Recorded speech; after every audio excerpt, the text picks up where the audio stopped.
ఇప్పుడు బుక్‌ల విషయానికి వస్తే కూడా భగవద్గీత అనేది రోడ్డు మీద తీసుకొచ్చి అమ్ముతున్నారు. భగవద్గీత అనేది మనకి పవిత్ర గ్రంథం. అందరికీ తెలిసిన విషయమే.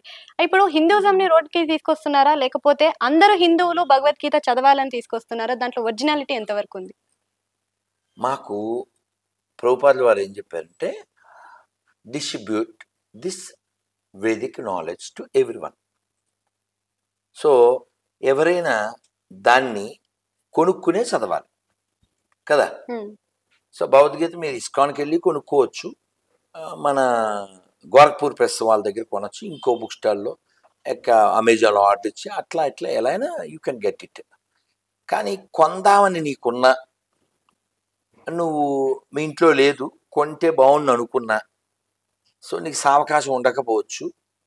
సో అలా వెళ్ళేటప్పుడు ఆ ట్రాఫిక్ దగ్గర అక్కడ సార్ తీసుకోండి అని చెప్పి వాళ్ళ బుక్ని అమ్మితే నువ్వు కొనచ్చు, కొనకుండా ఉండొచ్చు, హ్మ్. నీకు ఆప్షన్ ఉంది కదా. అవునా?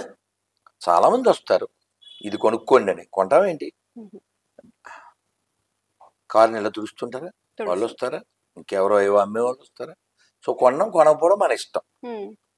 సో భగవద్గీత అందరికీ చేరడం కోసం, అది కూడా హిందూ దేశంలో వాళ్ళు అప్రోచ్ అవ్వడం నథింగ్ రాంగ్. ఓకే. సో ఇప్పుడు జంతు బలి, జంతు హింస అనేది చూస్తూనే ఉంటాం. అది హిందూ మతంలోనే జరుగుతుంది అని అంటున్నారు. మరి ముస్లిం మతంలో జరిగేదేంటిది?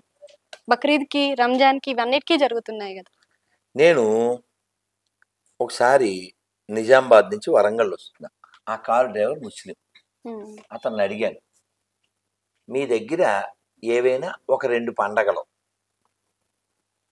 మీ దగ్గర ఏదైనా 2 పండగలు లేదా ఒక పండగ రక్తపాతం లేని పండగ ఉంటే చెప్పు అన్న.